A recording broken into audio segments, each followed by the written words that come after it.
Should we then move on to oil sands? And I think we have Station C that wants to start here.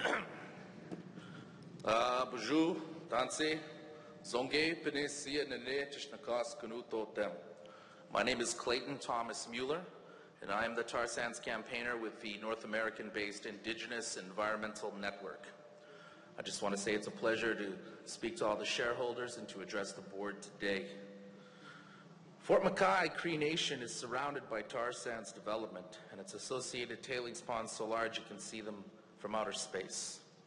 Fort McKay First Nations community members wanted to raise issue with BP's lack of consultation over its new Sunrise in Situ project.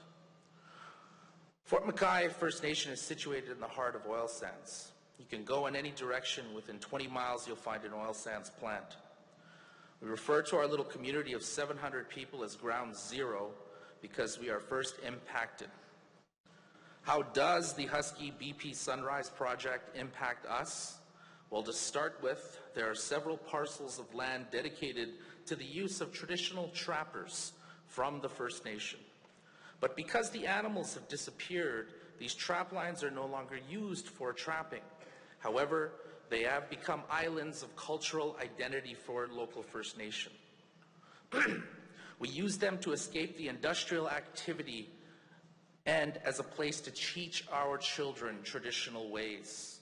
We are people whose very cultural identity are linked to the land. Our languages are rich with descriptions of the land and nature.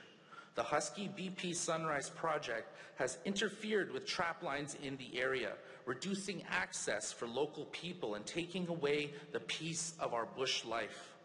High traffic volumes and industrial activity have taken away this peace and in some cases have taken the land itself away. SAGD projects are touted as cleaner than the conventional mining process, but in fact the sheer volumes of water used impact surrounding land, drying up the muskeg, reducing animal habitat, and we still get the air pollution and with it more sickness in our communities.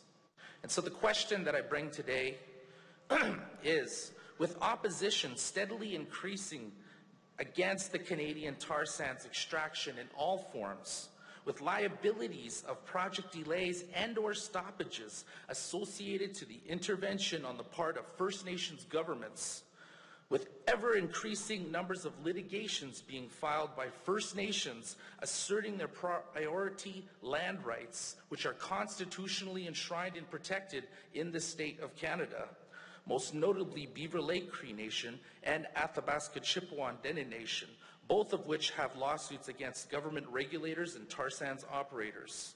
Can you please share with us how BP is managing this rapidly changing legal landscape in Canada and the risk that this presents to the interests of your shareholders?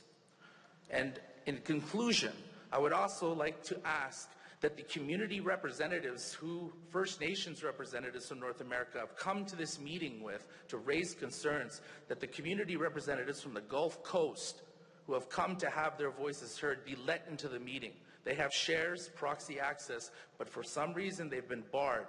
And I think it's very important that you, the board, and that you, the shareholders, listen to their voices because they bring the message from the grassroots in the Gulf of Mexico.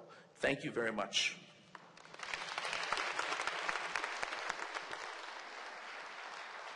Well, first of all, thanks Clayton for your comments, and I remember you well from last year also. You spoke well even then. Any other questions? We have questions on oil sands.